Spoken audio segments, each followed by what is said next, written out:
कव्वाली की जो जर्नी है उसकी शुरुआत कैसे हुई? पहला परफॉर्मेंस मैंने 8 साल की उम्र में दिया था। 5,000 की ऑडियंस थी सामने। मेरे पिताजी की कव्वाली गाई थी, चढ़ता सूरज धीरे धीरे।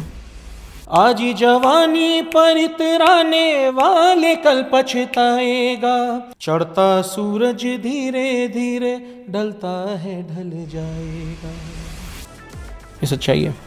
मैं अक्सर इसमें एक शेर पढ़ता हूँ, तो सूरज लहू लुहान सरे शाम देख ले, ए जिंदगी गुरूर का अंजाम देख ले। असली कव्वाली क्या होती है? असली कव्वाली वो है जो अपने कोई भक्त, कोई मुरीद अपने पीर के लिए गाए, अपने गुरु के लिए गाए, या उस खुदा के लिए, मगर उसमें खुदा का जिक्र ना हो। ट्रेंडिंग सॉन्ग्स चल रहे हैं काफ़ी, देखकर क्या फील होता है आपको? मैंने आजकल के गाने सुनना बंद कर दिए हैं। हर गाना मैं सुन नहीं पाता हूँ, अकरता है। जो चीज़ ज़्यादा चल रही है दैट इज़ ऑटो ट्यून। आजकल बगैर ऑटो ट्यून के कोई आर्टिस्ट गा नहीं सकता। कव्वाली का एक पूरा प्रोसेस किस तरीके से क्रिएट होता है? एक थॉट प्रोसेस क्या होता है? बाजीराव मस्तानी का एक सॉन्ग है दीवानी मस्तानी। बिल्कुल। तो जब हम संजय जी बंसाली जी से मिले हम लोग, तो संजय जी बोलने लगे कि मुझे कुछ ऐसा आप क्रिएट करके दीजिए। एक लड़की है जो अपने आप में खोई हुई है और वो अपने आप में नाच रही है। मैंने फटाफट बैठ के एक ट्यून बनाई। दर दा दा दा दा दा दा दा दा दर दा दा दा दा दा दा दा दा दर दा दा दा दा दा दा दा दा दा दा दा। कोई एक ऐसी कव्वाली जिसको गाते वक्त या जिसको सुनते वक्त आप इमोशनल हो जाते हो? इसमें एक लाइन है कि इनको बना दे तू ईद और दिवाली। मैं वहाँ फिर मैं भावुक हो गया, इमोशनल हो गया। मैं चाहता हूँ कि, और तमाम लोग हैं जो चाहते हैं कि सब मिल के चलें, मगर ऐसा क्यों नहीं है?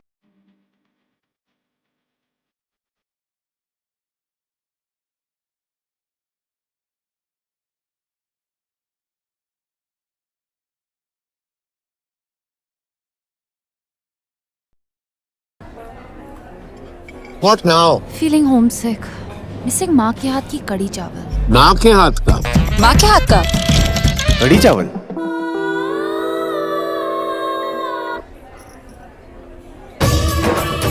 राजधानी बेसन स्वाद के लिए कुछ भी करेगा। जस्ट बात के कव्वाली स्पेशल एपिसोड में आप सभी का स्वागत है। और आज हमारे साथ में एक बहुत स्पेशल गेस्ट मौजूद हैं और इनसे आज कव्वाली स्पेशल एपिसोड हम रिकॉर्ड कर रहे हैं इन मुंबई। मुश्तबा अज़ीज़ नाज़ा सर, स्वागत है आपका। बहुत शुक्रिया।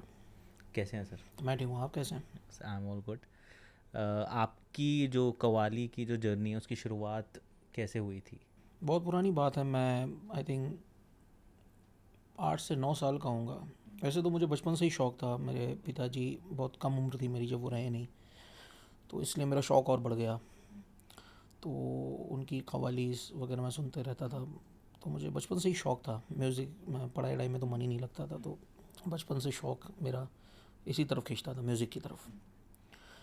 तो मेरा पहला परफॉर्मेंस मैंने 8 साल की उम्र में दिया था। तकरीबन 5,000 की ऑडियंस थी सामने। मेरे पिताजी की कव्वाली गाई थी, चढ़ता सूरज धीरे धीरे। तो बचपन से ये जर्नी शुरू की थी मैंने। आज हो गए होंगे शायद 27-28 साल हो गए। क्योंकि कव्वाली के बारे में एक चीज़ जितना हमको पता है वो ये है कि दैट जब तक आपका ऊपर वाले के साथ में एक अलग कनेक्शन नहीं होता है, जब तक वो कव्वाली निकलती भी नहीं है उस तरीके से जिस तरीके से। एक्चुअली इसीलिए इसको सूफ़ी म्यूज़िक Yes. का नाम दिया गया। एक्चुअली कव्वाली का मैं आपको बताऊं, कव्वाली कहाँ से आई है। कव्वाली कहते हैं यानी कि कौल, जो बुज़ुर्गों का, जो सूफ़ी संत, उनके जो कौल है, जो उनकी कही हुई बात को आम पब्लिक तक पहुंचाना, उनकी कही हुई बात को हम कौल कहते हैं। एंड कौल पढ़ने वाले को कव्वाल कहते हैं। तो कव्वाली वहाँ से आई है।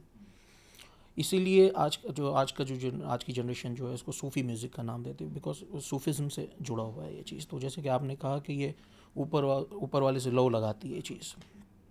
और ओबियसली बात है कि म्यूज़िक अपने आप में एक इबादत की तरह है। तो जिसने इसको इबादत की तरह कर लिया तो वो तो ऑटोमेटिकली उससे कनेक्ट हो गया। क्योंकि हमने ये चीज़ काफ़ी बॉलीवुड मूवीज़ में भी देखी है। लाइक सबसे प्रोमिनेंट जो अभी recent Bollywood movie that was Rockstar, जिसमें Ranveer Kapoor was playing that role.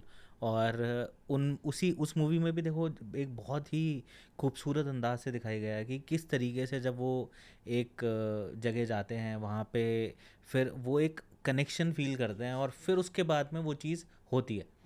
And जितने भी और हमने इंस्टेंसेस देखे हैं, जो रेफरेंसेस देखे हैं, वहाँ पे भी ये सेम चीज़ मिलती है। दैट्स वाई आस्ट कि ये चीज़ कितनी सही है।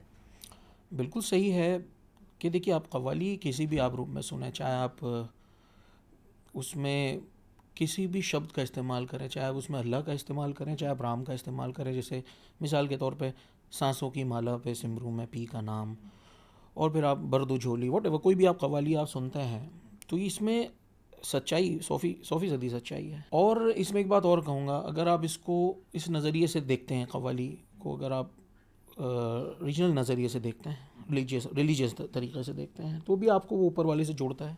बिल्कुल। और जैसे कि मैंने कहा कि म्यूज़िक अपने आप में एक इबादत है, अगर आप उस नज़रिए से देखते हैं तो म्यूज़िक की तो कोई भाषा ही नहीं है। तो इसीलिए हर कोई कनेक्ट कर पाता है इससे, म्यूज़िक से। तो ये सच्ची बात है कि वो ऊपर वाले से कनेक्ट करता है, बशर्ते कि आप उसको उस तरीके से उतना डूब के आप सुन सकें। जो फर्स्ट आपने कव्वाली 8 साल की उम्र जब आपकी थी, जब आपने फादर साहब की जो पूरी सारी चीज़ें करके जब गाया था, तो वो मैं चाहूँगा कि उससे हम इस पॉडकास्ट की शुरुआत करें, बिकॉज वो आपकी जर्नी की शुरुआत थी। और हमारे पॉडकास्ट की भी अगर शुरुआत वहाँ से होती तो I think that would be nothing more of a बिल्कुल बिल्कुल। देखिए, वो कव्वाली इतनी फेमस है, जब से वो बनी और आज तक भी उसकी कोई मिसाल ही नहीं है, कोई जोड़ नहीं। वो एक ऐसी फ़िलोसफी जो दुनिया को एक सच्चाई बताती है। वैसे हम तो जब स्टेज पे परफॉर्मेंस करते हैं तो उसको लास्ट में रखते हैं कव्वाली को, बिकॉज लोग इंतज़ार करते हैं ना इसका।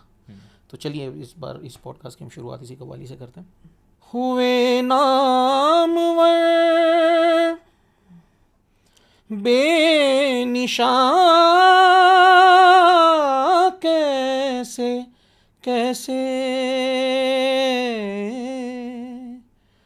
ज़मीं खा गई नौजवान कैसे कैसे।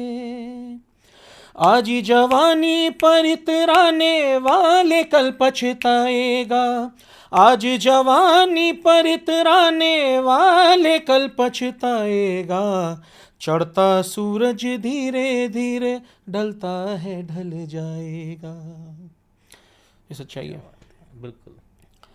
इसमें इंसान की ज़िंदगी जब से शुरू हुई, जब ख़त्म हुई, कैसे इंसान जीता है, कैसे गुरूर करता है, तो गुरूर का अंजाम क्या होता है, तो ये तमाम चीज़ें हैं। मैं अक्सर इसमें एक शेर पढ़ता हूँ कि सूरज लहू लुहान सरे शाम देख ले। जब सूरज डूबने लगता है तो उसमें एक अलग तरीके की लाली आ जाती है। तो सूरज लहू लुहान सरे शाम देख ले, ए ज़िंदगी गुरूर का अंजाम देख ले। वाह। तो ये एक फ़िलॉसफी है, एक सच्चाई है इस कव्वाली में। तो ये मेरी पहली परफॉर्मेंस थी स्टेज पे। अच्छा, उस टाइम पे क्या मुझे डैडी की मोस्टली कव्वालीज़, जो फेमस कव्वालीज़ उनकी थी, वही सब याद थी। तो मैं फिर, और ये मुझे बहुत पसंद थी बचपन से ही, तो मैंने यही परफॉर्म किया था। तो क्या मतलब, अब तो खैर बहुत लोगों ने आपसे ये चीज़ पूछ ली होगी, बट अगेन मतलब एक जब बच्चा एक अपनी फादर साहब की जब कोई भी चीज़ कॉपी करता है, अब लाइक ऑफ कोर्स हमने देश के अंदर में एक फादर सन का जो रिलेशन होता है वो सर थोड़ा सा एक बड़ा अनडिस्क्राइबल जो है ना रिलेशन होता है, क्योंकि मदर से एक बहुत अलग तरीके का लगाव होता है, एक प्यार होता है। बट फादर से एक हमेशा हम देखते हैं कि एक है ना डर होता है कि नहीं जा पाते ना इतना क्लोज, बट हम उनको एडमायर कर रहे होते हैं जी, हम उनकी चीज़ें फॉलो कर रहे होते हैं, हम उनको देख रहे होते हैं, समझ रहे होते हैं। अब जैसे वो जब भी करते होंगे ये कव्वाली की प्रैक्टिसेस और परफॉर्मेंसेस, तो आप कहीं ना कहीं छुप छुप के देखते होंगे या सुनते होंगे। आपने वो कैसे जो है ना ग्रैब करा, मतलब बिकॉज वो मैं पर्सनली भी जानना चाहता हूँ, बिकॉज ये एक ऐसी जर्नी होती है जो इंसान बहुत सारी चीज़ें अचीव कर लेता है सर लाइफ में, बट ये चीज़ कभी नहीं भूलता वो। सही बात है, सही कह रहे हैं आप। इसकी ये भी एक वजह हो सकती है, क्योंकि जैसे कि मैंने बताया कि बहुत छोटी उम्र थी कि जब वो रहे नहीं। और आपको बता दूं कि बेटों में जितने भी उनके बेटे थे, मेरा एक छोटा भाई है मेरी मदर से, और मेरे स्टेप ब्रदर्स हैं, मगर सबसे ज़्यादा मुझे मोहब्बत मेरे डैडी ने किया उस टाइम पे, जितना मुझे याद है आज भी कुछ धुंधली धुंधली बातें याद हैं उनकी। तो इतना अटैचमेंट था मेरा उनके साथ, तो उनके ना रहने के बाद तो मेरे लिए भी एक छोटी उम्र में एक बहुत बड़ा मतलब सदमा था।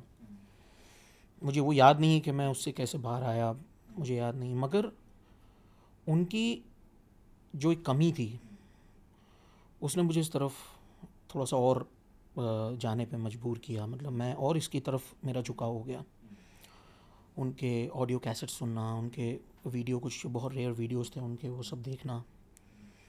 तो एक तरफ उनको मिस करता था, एक तरफ अब उनको अपनाना चाहता था। ये मैं चाहता था कि बस जाए मेरे अंदर, तो उनकी तरह पहनना ओढ़ना, उनकी तरह गाना, जो भी उनकी वो जो एक्टिविटीज़ थी, उनका गुस्सा वगैरह, वो सब।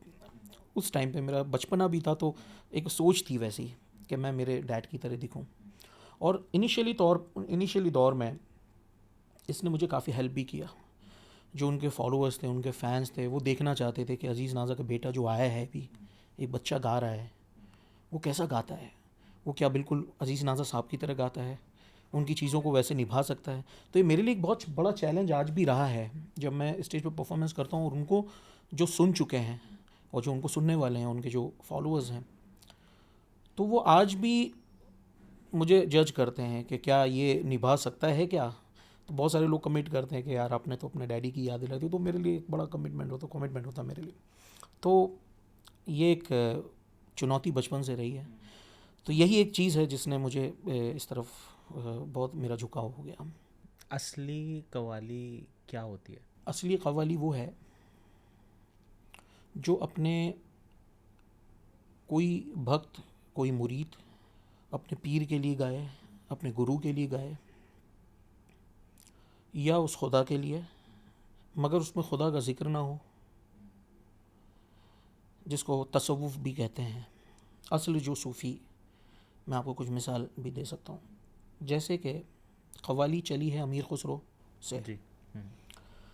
अमीर खुसरो ने गाया, छाप तिलक सब छीनी मुँह से नैना मिला के, बिल्कुल। ये कव्वाली है। मन कुन तो अली मौला, जैसे कि मैंने आपको कहा पहले कि बुज़ुर्गों के कौल, जो सूफ़ी संत हुए हैं, उनके कौल को आगे ले जाना, ये कव्वाली उसका माध्यम बना। तो ये एक मिसाल देती, जैसे मन कुन तो अली मौला, एक ये मिसाल हो। फिर उसको धीरे धीरे लोगों ने अपनी तरफ से ढाला। एक तसव्वुफ़ का, जैसे मैंने कहा मिसाल के तौर पे मैं आपको एक बताऊं, कव्वाली पुरानी कव्वाली है, बहुत सारे लोगों ने शायद ना सुनी हो। बरसात की रात की कव्वाली। ना तो कारवां की तलाश है, ना तो हम सफ़र की तलाश है। ना तो कारवां की तलाश है, ना हम सफ़र की तलाश उसकी है, मगर बात यहाँ पे इश्क की है। तो यह है तसव्वुफ़ की कव्वाली। तो असल कव्वाली जो है वो यही है। धीरे धीरे लोगों ने उसको थोड़ा दुनियावी तौर पे डालना शुरू कर दिया। जैसे मेरे पिताजी ने गाई झुम बराबर झुम शराबी, so very famous qawwali, very famous. इसको रिंदाना कव्वाली बोलेंगे। लोगों ने शराब के ऊपर कव्वालियाँ बनाई, थोड़ा आशिकाना कव्वाली हो गई, प्यार मोहब्बत उसमें शामिल हो गया।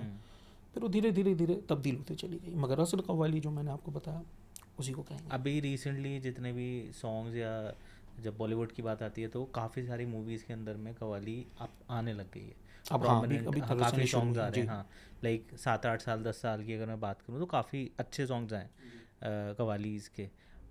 आज के डेट में आपको ऐसे कौन से सॉन्ग्स या ऐसे कौन से मूवीज़ के अंदर में कोई ऐसा कव्वाली सॉन्ग हो जो आपको पसंद हो, या दोनों चीज़ है? मैं दो चीज़ पूछना चाहूँगा इसमें। एक तो जो मेरे को पसंद है, सेकेंडली जो आपको ऐसा लगा हो कि क्या बना दिया ये कव्वाली का। बिकॉज ये सर हमने एक्चुअली बॉलीवुड सॉन्ग्स में भी देखा है कि वो जो क्लासिकल से आप एकदम हट के उसको सारी चीज़ें ही चेंज कर देते हो। तो ऐसे ही अब आपको कभी ऐसा लगा कि भाई कव्वाली तो करी ठीक है, बट क्या कर दिया? ये थोड़ा सा इंटरेस्टिंग क्वेश्चन है, मगर इसका मैं जवाब आपको देना चाहूँगा, बेसाख्ता दूंगा। थोड़ा सा अफसोस की बात है, ओरिजिनल्स जो होते हैं ना, ओरिजिनल्स ही होते हैं। मैंने भी कोई धुन अगर अभी बना दी, वो मेरी अपनी कही जाएगी, मगर किसी की धुन को हम उठा के उसको तोड़ मरोड़ कर करना, अभी मुझे तो ऐसा लगता है अभी सूफ़ी म्यूज़िक में अगर लेट नुसरत फ़तेह अली ख़ान साहब नहीं होते तो क्या होता सूफ़ी म्यूज़िक का। हर 4 के बाद एक आर्टिस्ट को आप देखेंगे तो बस वही नुसरत फ़तेह अली ख़ान साहब के कव्वालीज़ गाता है। हर एक आर्टिस्ट को मैं आप देखोगे, गिनोगे।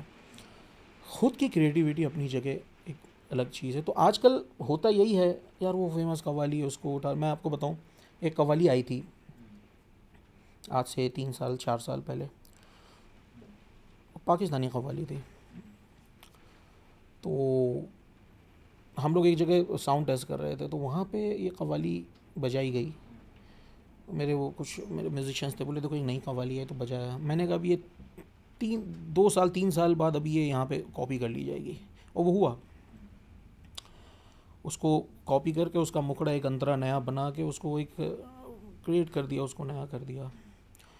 तो बजाय इसके अगर कुछ नया किया जाए, जैसे कभी हम अपने एक एल्बम पे काम कर रहे हैं, हमने कुछ चीज़ें क्रिएट की हैं, तो बजाय इसके कुछ अपना नया क्रिएट करना, तो कुछ नई चीज़ भी मिलेगी, असली फ्लेवर मिलेगा लोगों को।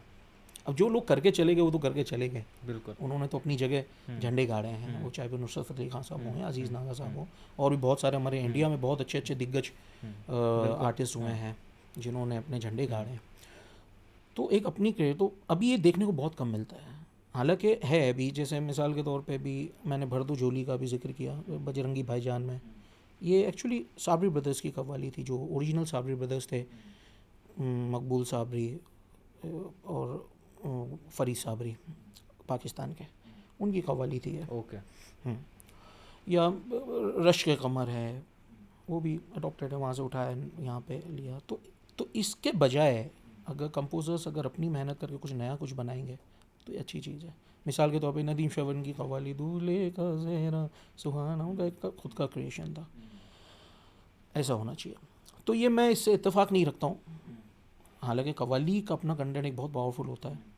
कव्वाली की ट्यून बजे और ऐसा हो नहीं सकता कि लोग उसको एंजॉय नहीं करें। अभी देखिए एक इस्माइल आज़ाद साहब की एक कव्वाली, और अभी रिसेंटली एक मूवी आई थी शाहरुख खान साहब की, और उसमें वो उसके वर्ड इस्तेमाल किए गए थे। वर्ड था वो गाना था, हमें तो लूट लिया मिलके हुस्न वालों ने, हाँ बिल्कुल, गोरे गोरे गालों ने, काले काले बालों ने, बहुत गाना मशहूर हुआ। बिल्कुल।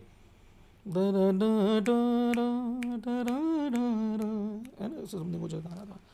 तो ये है, कहीं की ईंट कहीं का रोड़ा किया, गाना बन गया।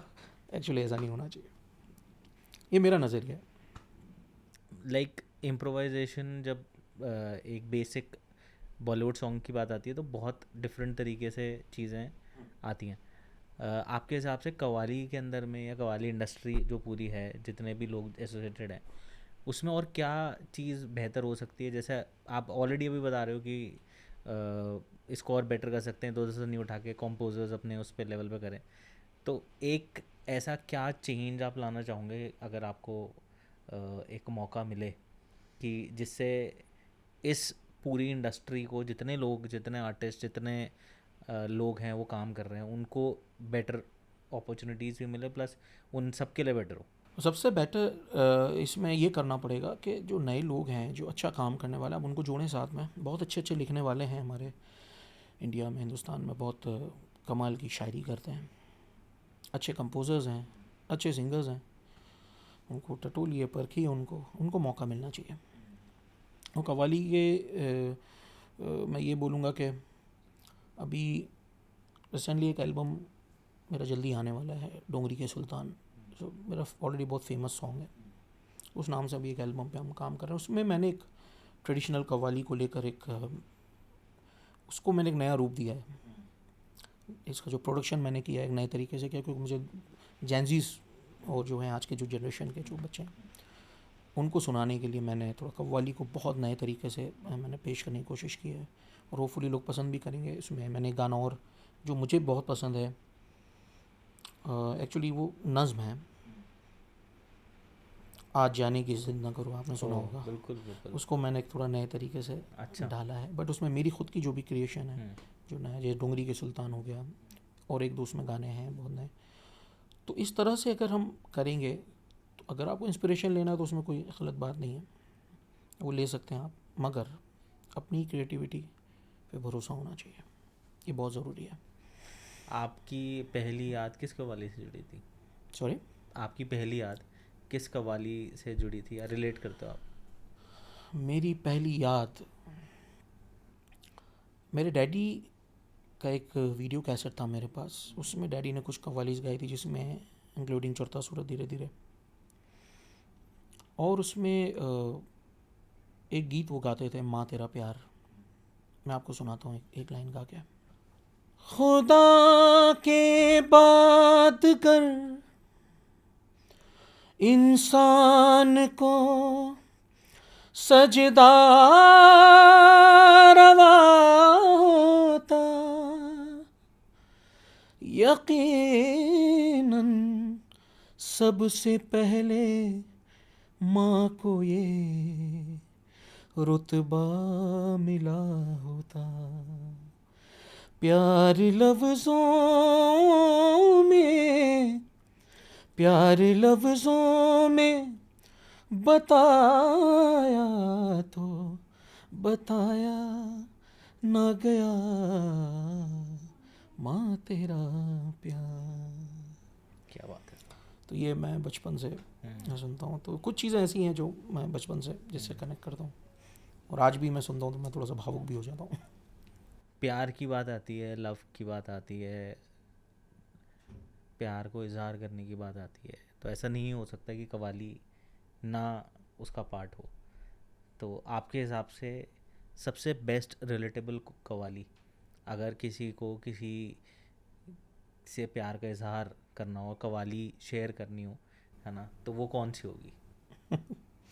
इसके लिए तो मैं अभी जो मेरी भी लेटेस्ट एक हमने भी एक गाना बनाया है, मेरे एक दोस्त जो कि हिप हॉप में काफ़ी नाम है उनका, फरहान खान, ओह क्या उनके साथ मैंने मिलके भी एक गाना बनाया है जो काफ़ी वायरल चल रहा है अभी, मासूम।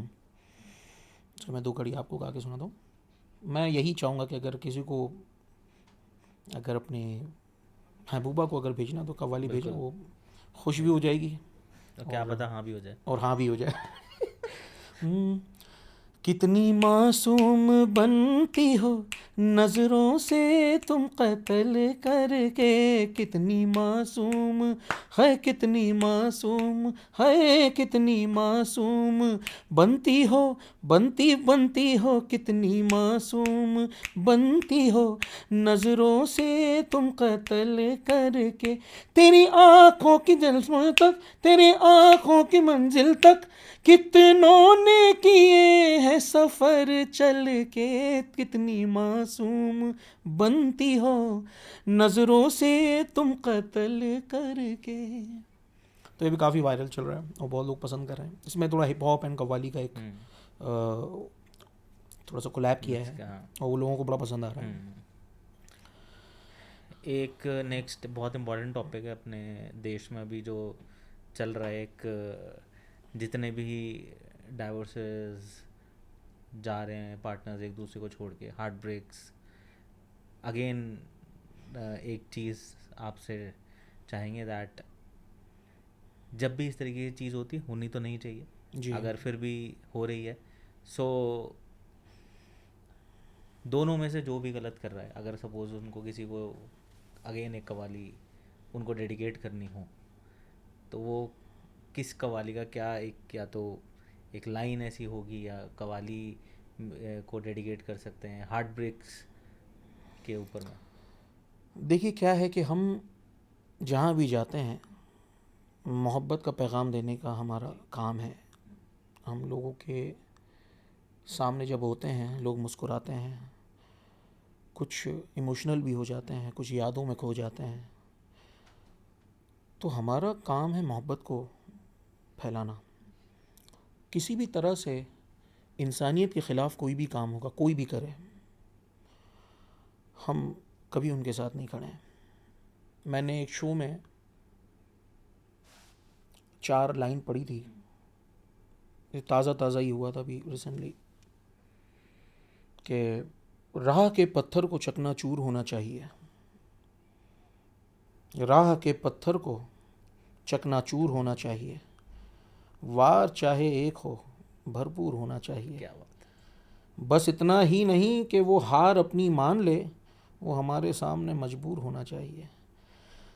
तो देखिए, किसी ने अगर गलत किया है तो उसके साथ, बिल्कुल। और ये तो खैर हम वो तो हमेशा देखते आए हैं कि हाँ। जो कहते हैं ना कि नेकी कर दरिया में डाल, हम्म, जो अच्छा करेगा उसको अच्छा मिलेगा, जो बुरा करेगा उसको बुरा मिलेगा। बिल्कुल। तो मैं बस यही मोहब्बत का पैगाम देना चाहूँगा लोगों के, मोहब्बत फैलाइए, नहीं, बिल्कुल बिल्कुल, किसी की ज़रूरत है दुनिया में। बहुत और ज़रूरत मोहब्बत एक्चुअली मोहब्बत पर ही कायम है दुनिया है। आज तक जो चल रही है। नहीं तो इतनी बुराइयाँ हो रही हैं के बीच जो लोग मोहब्बत से पेश आते हैं, ये उन्हीं की बदौलत आज ये दुनिया कायम है। आजकल जो अभी ट्रेंडिंग सॉन्ग्स चल रहे हैं काफ़ी, उनको देखकर क्या फील होता है आपको? लाइक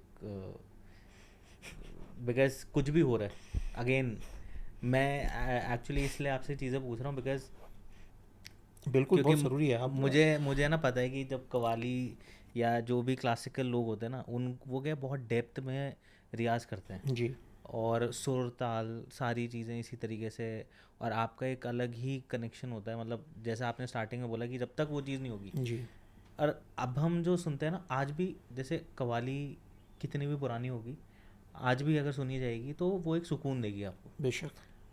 आप सॉन्ग्स को देखोगे ना, सॉन्ग्स में ये है कि उनकी एक्सपायरी डेट 2-3 महीने से ज़्यादा की बची नहीं है अब। तो ये बहुत ज़्यादा बोल दिया आपने। दो तीन 2-3 महीने भी इसलिए दो कि तीन महीना तो 2-3 महीना तो बहुत हिट हो जाएगा, तब 2-3 महीने की आ जाएगी। बिल्कुल, हिट तो हिट बहुत पीरियड बहुत ज़्यादा कम हो गया है। हिट की बात हम कर रहे हैं तो मतलब एक क्या, एक एज एन आर्टिस्ट, मतलब not as an individual person, और एज एन आर्टिस्ट आपसे मैं सिर्फ ये समझना चाहूँगा कि जब भी कोई ऐसा सॉन्ग या ऐसी कोई चीज़ आपके सामने आती है, आपके कानों तक पहुँचती है चीज़ें, क्या लगता है आपको कि कैसा फील होता है? पहले तो मैं बहुत शुक्रिया अदा करना चाहूँगा, ये जस्ट बात के ज़रिए से मुझे अपनी बात रखने का मौका मिल रहा है, और ये बहुत अच्छा आपने सवाल पूछा। मैं ज़रूर बताना चाहूँगा जेन्युइनली कि मैंने आजकल के गाने सुनना बंद कर दिए हैं। हर गाना मैं सुन नहीं पाता हूँ, अखरता है, क्योंकि ऊपर वाले की मेहरबानी है कि मैं समझता हूँ म्यूज़िक को, जितना भी मैं कर पाता हूँ, और जितना भी मैंने किया है, जितना भी सीखा है, मैंने समझा है। तो उस बात को मद्देनज़र रखते हुए मुझे उतने नहीं समझ में आते हैं आज के जो गाने हैं। हाँ, कुछ गाने हैं जो बनते भी हैं, जो अच्छी राइटिंग होती है। ऐसा नहीं है कि आजकल अच्छे गाने नहीं बन रहे हैं। कुछ गाने हैं जो अच्छे बनते हैं, सुनने में भी अच्छे लगते हैं, कानों को अच्छे लगते हैं, चाहे वो सूफ़ी सॉन्ग हो, चाहे वो फ़िल्मी सॉन्ग हो, सिंगल्स हों। तो अच्छे गाने बनेंगे, वो हमेशा लोगों को भाएंगे। अभी क्या है, आप भी जानते हैं, मैं भी जानता हूँ, कि तमाम बहुत सारे ज़रिए और बहुत सारे माध्यम ऐसे हैं कि आप गाने को मशहूर कर सकते हैं। हाँ हाँ। तो ऐसे मशहूर आप कर लीजिए, ज़्यादा ज़्यादा चलेगी 10 दिन 20 दिन, मगर अच्छा गाना होगा वो हमेशा सुने जाएंगे, हमेशा लोग पसंद करेंगे। जैसे आजकल एक जो चीज़ ज़्यादा चल रही है दैट इज़ ऑटो ट्यून। हाँ हाँ, तो वो जैसे अभी प्रोमिनेंट गानों में बहुत यूज़ हो रहा है, बहुत सारे आर्टिस्ट हैं वो यूज़ करते हैं, है ना, लीडिंग आर्टिस्ट हैं, छोटे तो मैं बात ही नहीं कर रहा हूँ। कव्वाली में ये चीज़ पॉसिबल है, इस चीज़ का आना? आजकल बगैर ऑटो ट्यून के कोई आर्टिस्ट गा नहीं सकता। ओके। गा नहीं सकता, मेरा मतलब ये है कि अब सिंगर्स ऐसे ऐसे आ रहे हैं कि जो सुर में नहीं है, तो ऑटो ट्यून का तो काम यही है कि जो सुर में नहीं है उसको सुर में लेके आना। हम लोग जब म्यूज़िक बनाने बैठते हैं तो मेरा छोटा भाई है मुनीर, हम लोग साथ में प्रोडक्शन में हर चीज़ में वो मेरे साथ रहता है। तो मैं उसको बोलता हूँ कि भाई तू मेरे उसमें ऑटो ट्यून मत लगाना, तू चाहिए तो मेरे को 10 बार गवा ले, मुझे वो जो परफेक्शन जो होता है वो चाहिए गाने में, जो होना चाहिए। तो पहले जो हमारे जो सिंगर्स थे उनके पास तो ऑटो ट्यून नहीं था, उनके पास तो इतने ट्रैक नहीं थे, तब तो 4-6 ट्रैक्स नहीं हुआ करते थे सिंगल ट्रैक पे। आज आप उनकी क्वालिटी सुनिए कि जैसा गाते थे वो, जो पुख्तगी थी उनके अंदर, जो गाने का जो एक सलाहियत थी, और जो जितना प्रैक्टिस उन्होंने किया था है, मतलब इतने दिनों तक प्रैक्टिस करने के बाद फिर जिस दिन गाना रिकॉर्ड करते थे, तो आप वैसा बनने की कोशिश कीजिए ना। मगर अब डिपेंड हो गए हैं लोग, करना नहीं चाहते। ये है ना यार ऑटो ट्यून, वो है तो हम क्यों उसमें इतनी मेहनत करें? मगर एक्चुअली ऐसा होना नहीं चाहिए। अपने आप को आपको उस तरीके से बनाना चाहिए। ऑटो ट्यून तो एक माध्यम है कि उसको और परफेक्ट करने के लिए, आपने बहुत अच्छा गा दिया है, ऑटो ट्यून लगा देंगे तो उसको और परफेक्ट कर देगा। मगर ऑटो ट्यून की भी अपनी एक सीमा है, जो हम हमारे गले से सा, तो उसको ऑटो ट्यून कुछ अलग ही बना देगा, कुछ वो खींच अलग से, वो तो कंप्यूटराइज करता है उसको। तो जो कुदरती हमारे अंदर मींड, जो सुर को मोल्ड करने का जो एक कुदरती हमारे को ऊपर वाले ने वो दिया है, वो उसमें थोड़ी आ सकता है। तो मैं तो यही बोलूँगा कि उसमें अपने गले के अंदर वो बात पैदा करनी चाहिए। ये टेक्नोलॉजी पे सेकेंडरी चीज़ है, ये उस पर डिपेंड नहीं रहना चाहिए, मगर लोग हैं डिपेंड, क्या करेंगे। कि पहले के जैसे आप ने भी वही फेज़ देखा है सर, बट अब जो जनरेशन है ना, वो एक्चुअली वो फेज़ में जाना नहीं चाहती। जो आप कह रहे हो बात तो बिल्कुल सही है, लेकिन आज की जो जनरेशन है वो ये चाहती है कि हथेली में सरसों चाहिए और इंस्टेंट चाहिए। वही तो है ना भाई, वही तो यही तो सबसे बड़ा दुख है। तो कैसे इंस्टेंट कैसे होगा जब तक आप उसको मैंने मांझेंगे नहीं, हीरा जब तक तराशेंगे नहीं, हीरा बनेगा कैसे? यही तो बात है। और हीरा अपने आप में एक होता है, बिल्कुल। हर कांच के टुकड़े को हीरा कह भी नहीं सकते, तो तराशा जाएगा तभी हीरा बनेगा।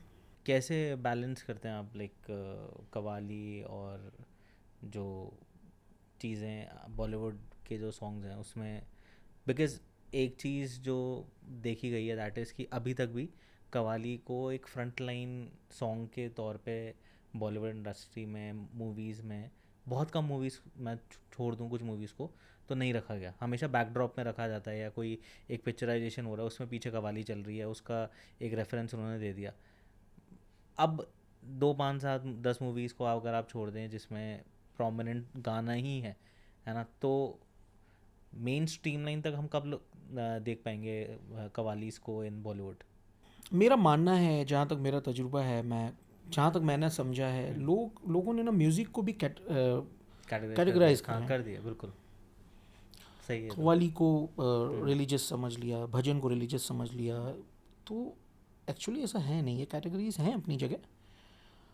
तो इसका ये एक सबसे बड़ा एक इसका एक सबसे बड़ा सबब यही है, इसकी वजह है सबसे बड़ी है, जो कि होनी नहीं चाहिए। और बाकी तो सबका अपना अपना एक मकाम है, सब अपनी अपनी जगह है, चाहे कोई भी जनरा हो, चाहे वो वेस्टर्न म्यूज़िक हो, चाहे हमारा इंडियन म्यूज़िक हो। और इंडियन म्यूज़िक में जैसे वेस्टर्न म्यूज़िक में तमाम कैटेगरीज आती हैं, जैज़ हो गया, पॉप हो गया और रैके हो गया, वॉटेवर जो भी, इसी तरह से हमारे इंडियन म्यूज़िक के ये सब एक अलग अलग नगीने हैं। चाहे वो लाइट क्लासिकल हो गया, गीत हो गया, भजन हो गई, कव्वाली हो गए, है तो सब इंडियन म्यूज़िक से ही निकले ना। तो ये समझ ले एक माँ के बच्चे हैं इस तरीके से, तो किसी में हम किसी को कम किसी को ज़्यादा नहीं कह सकते, सब अपनी जगह, सबके सुनने वाले अपने अलग हैं। तो एक्चुअली इसको ये करना, कैटेगराइज करना अच्छा नहीं है, और ये आज इसी का सबसे बड़ा वजह यही है, मैं समझता हूँ। अगर कोई एक ऐसी कवाली जिसको गाते वक्त या जिसको सुनते वक्त आप इमोशनल हो जाते हो? एक बार तो मैं चढ़ता सूरज धीरे धीरे स्टेज पे परफॉर्म कर रहा था, आप बिलीव नहीं करोगे, पता नहीं ऐसा क्या हुआ कि मैंने पूरा अंतरा रोते रोते गा दिया।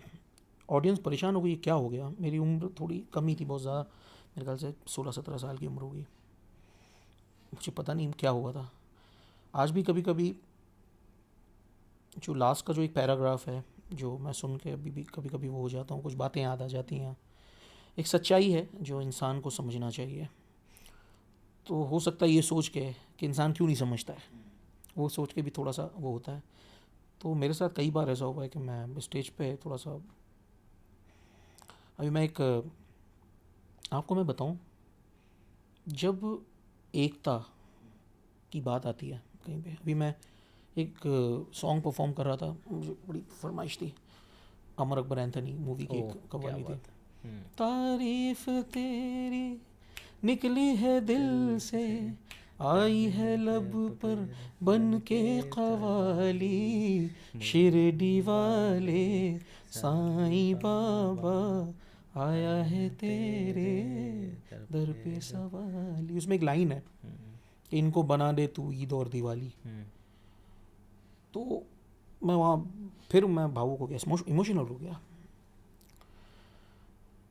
क्योंकि मैं चाहता हूँ कि, और तमाम लोग हैं जो चाहते हैं कि सब मिल के चलें, मगर ऐसा क्यों नहीं है? तो वो एक चीज़ है ना, मुझे कभी कभी बहुत इमोशनल कर देती है।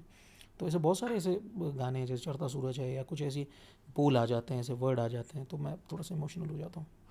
कंटेम्प्रेरी और फ्यूजन म्यूज़िक की जब बात करते हैं तो कव्वाली को कैसे देखते हो आप, इन दोनों से कंपेयर करते हैं तब? कव्वाली अपने आप में कंटेम्प्रेरी अलग चीज़ है, मगर फ्यूजन तो भी हम लोग तो जो परफॉर्म करते हैं एज ए फ्यूजन ही हम लोग करते हैं। हमारे तो तमाम इंस्ट्रूमेंट्स जो ट्रेडिशनल इंस्ट्रूमेंट से अलग है, लाइक गिटार हमारे वहाँ मेरे छोटा भाई प्ले करता है, ड्रम सेट है हमारे पास। तो हम लोग सब ये कुछ नया एक्सपेरिमेंट करना, तो उसमें कोई बुराई नहीं है। ये तो अच्छी बात है एक, कि थोड़ा सा कुछ हट के करना। अगर जब एक कव्वाली बनती है, जब कव्वाली का एक पूरा प्रोसेस किस तरीके से क्रिएट होता है, एक थॉट प्रोसेस क्या होता है कव्वाली बनाते हैं जब, और क्या क्या चीज़ें किस तरीके से लोग होते हैं जो इन्वॉल्व होते हैं उस कव्वाली का एक चीज़ बनाने में? क्योंकि अभी तक सर क्या है कि हमने कव्वालियाँ सुनी हैं, ठीक है, बट जो मेहनत जाती है एक कव्वाली, एक सिंगल कव्वाली को भी बनाने में, दैट वुड बी इमेंस। वो दिखती है चीज़।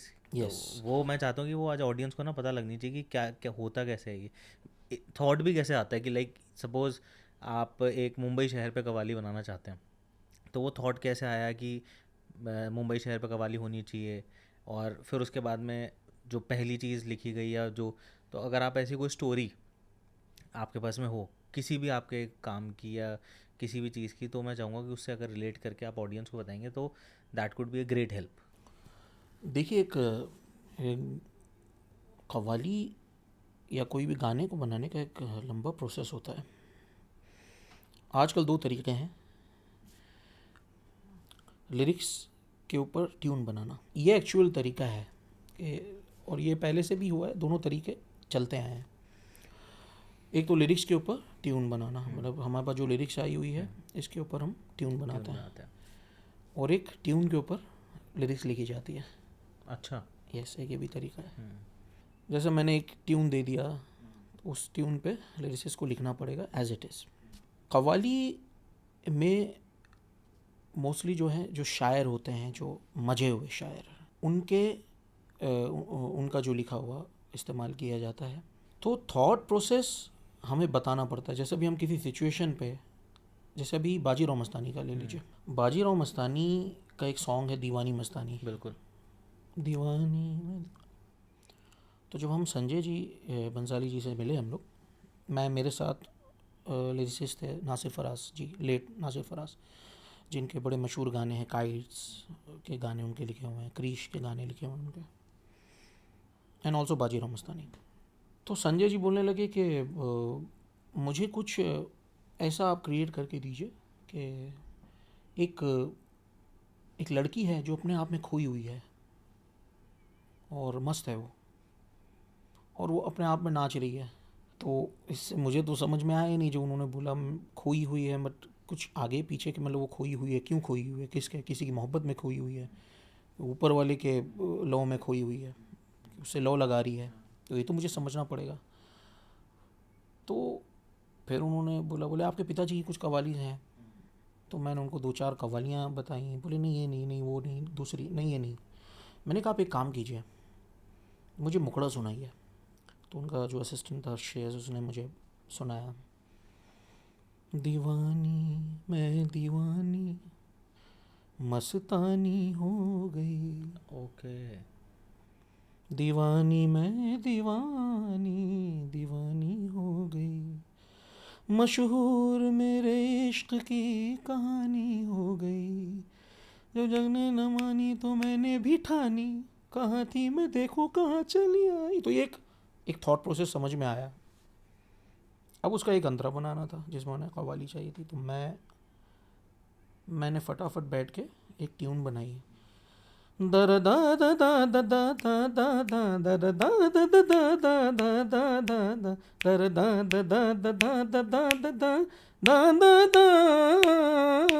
दा दर दा दा ता दा दा दा दा ता तर ता तर ता र ता तर ता दर ता दर दा। नासिर साहब भी फास्ट थे, तो बैठे उन्होंने बोले आप बस लिखिए, वो अपनी राइटिंग में लिखे लगे हुए थे, जो फिल्म के राइटर थे उनके साथ बैठे हुए थे। बोले आप करें, मैं जब तक थोड़ा सा आता हूँ वहाँ से। मैंने कहा ठीक है। बोले कुछ लेंगे आप? मैंने कहा कॉफ़ी मंगाइए। कॉफ़ी आई, तब तक तो नासिर साहब ने सब नूर नूर सा बिखरा है, अच्छा, एक तू ही ख्यालों में उतरा है, बस झूम जाता है दिल। उन्होंने लिखा था बस झूम जाता है दिल, मैंने उसको ट्यून में करे बस झूम झूम झूम झूम जाता, उसको मैंने थोड़ा सा उसको खेल के, और वो आए तो 20-25 मिनट में मैंने ये रेडी हमने कर दिया, उनको बहुत पसंद आया। तो ये इस तरह से ये एक पूरा एक थॉट प्रोसेस होता है, उससे खेला जाता है। उसमें कभी ये तो पहली बार में ही उन्हें पसंद आ गया, कई बार नहीं होता, तो हम उसको चेंज करते हैं। फिर उसमें ये लाइन समझ में नहीं आ रहा, ये वर्ड समझ में नहीं आ रहा, उसको चेंज करो। उसके बाद फिर सॉन्ग मेकिंग का प्रोसेस आता है। अब गाना रेडी हो गया है, अब इसको मैं कैसे डालना है, तो संगीत में कैसे डाल, तो बेसिक प्रोग्रामिंग होती है आज के दौर में, कंप्यूटर प्रोग्रामिंग की जाती है, उसमें नए नए साउंड लगाए जाएंगे। उसमें एक बड़ा कंपटीशन है, क्योंकि हर कोई समझता है कि मैं कर लेता हूँ ये काम, बट वो इतना ईजी काम नहीं है, वो भी अपने आप में एक बहुत सूझबूझ वाला काम। मतलब प्रोग्रामर अगर समझ रखता है तो ही अच्छा गाना प्रोग्राम कर सकता है वो। तो उसके बाद प्रोग्रामिंग की जाती है, देन फिर इसमें लाइव इंस्ट्रूमेंट्स बजाए जाते हैं, तबले, कोरस, जो भी है लाइव इंस्ट्रूमेंट्स बजाए जाते हैं। फिर इसका मिक्सिंग होती है, मास्टरिंग होती है, ट्रैक क्लीन किया जाता है, एंड देन फिर मिक्सिंग के लिए जाता है, फिर उसको मास्टर किया जाता है, तब जाके एक गाना एक लंबे प्रोसीजर के बाद रेडी होता है। फिर वो गाना ऑडियंस सुनती है 2 मिनट में, बाद यार ये मज़ा नहीं आई गाने में। वो ये नहीं सोचती कि इसमें टाइम कितना लगा है। कोई भी गाना कैसा भी हो, बनता तो मेहनत से ही है, बहुत मेहनत से बनता बिल्कुल है सर, बिल्कुल। गाना। चाहे वो अच्छा लिखा हो, बुरा लिखा हो, धुन अच्छी हो, बुरी हो, गाया अच्छा हो, बुरा हो, बट बनता तो मेहनत से ही है। फिर ऑडियंस उसको अपने हिसाब से कोई अपना लेती है, कोई नकार देती है। तो ये है, एक लॉन्ग प्रोसीजर है, मेहनत का काम है। इसीलिए जब अच्छे लोग, अच्छी टीम बनती है, सारे लोग मजे हुए होते हैं, तो फिर काम भी वैसा होता है। बिल्कुल, बिल्कुल। कभी ऐसा कोई आपके साथ में इंसिडेंट हुआ हो कि जहाँ पे आप कुछ क्रिएट करने की कोशिश कर रहे हो और वो नहीं हो रहा जो आप चाह रहे हो जैसे, जी, और उसके बाद में आप फ्रस्ट्रेटेड हो गए, आप कहीं बैठ गए और उस मोमेंट पे कोई एक ऐसी धुन आपको सुनी हो, बहुत रैंडम, कोई गुनगुनाते हुए जा रहा हो, या कोई आप मतलब कुछ भी इस तरीके से कोई चीज़ हुई हो, और उसके बाद में आप इमीडिएटली वापस जाके आपने वो क्रिएट किया और वो चीज़ एकदम सुपर हिट हो गया, ऐसा कुछ हुआ है? कमाल का। मतलब आपका क्वेश्चन पूछने का ऐसा लग रहा है जैसे कि आपने कभी देखा है मुझे ये ऐसा कुछ नहीं, करते मैं हुए, ऐसा actually तो आपका इतना कनेक्ट कर पा रहा हूँ मैं उससे। मैं, आप बैठे हो, मैं आपको जो ऑब्जर्व कर रहा हूँ, मैं जो मेरे पास में आ रहा है मैं उस हिसाब से नहीं, बिल्कुल सही, आपने सही पकड़ा है आपने। और ऐसा होता है, और ऐसा कई बार हुआ है, बहुत सी बार ऐसा हुआ है। तो कभी कभी क्या होता है कि एक इल्हाम होता है, सुना होगा सॉरी आपने। आपको इंटरप्ट कर रहा हूँ, उसमें जो चीज़ मुझे आ भी रही थी ना, तो उसमें ऐसा जैसे आप कहीं खिड़की के पास बैठे थे और वहाँ से कोई चीज़ आप करने की कोशिश कर रहे थे, और फिर उसके बाद में आपसे वो चीज़ नहीं हो रही थी, और फिर आप कहीं बाहर जाके बैठे और फिर वो चीज़ आपको कहीं सुनाई दी, या कोई चीज़ आपको दिखी, फिर आपको कोई चीज़ समझ में आई और फिर आप आके और फिर आपने लिखा। तो ऐसा कई बार होता है। अभी जब हम बैठते हैं, चूँकि ये एक क्रिएटिविटी ऐसी कि ज़रूरी नहीं कि हर वक्त आपका दिमाग चल रहा होगा, तो ऐसा कई बार ऐसा हुआ है, काम करते करते यार मन लग नहीं रहा है, आ नहीं रही वो चीज़ बन नहीं रही है, वो ट्यून नहीं बन रही है जैसा चाहिए।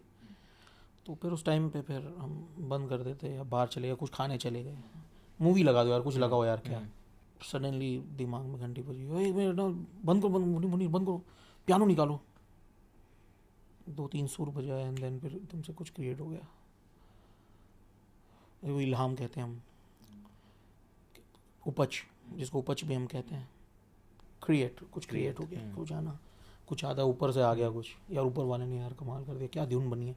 तो ऐसा बहुत सी दफ़ा हुआ है, ऐसा बहुत बार हुआ ऐसा। मुझे याद नहीं है कि मैंने काफ़ी धुनें ऐसी इस तरीके से मेरी बनी है। कोई एक धुन जो, अब इतनी डेप्थ हम चले गए तो एक धुन तो मिल ही जाए लोगों को जो ऐसे क्रिएट हुई थी, या एक कवाली जिसमें ये चीज़ आपने इम्प्लीमेंट करी। एक मूवी हम कर रहे थे, मूवी का नाम था हिमोलिम्फ। हिमोलिफ। मूवी का नाम ऐसा था कि वो लोगों के चढ़ता नहीं था दिमाग में।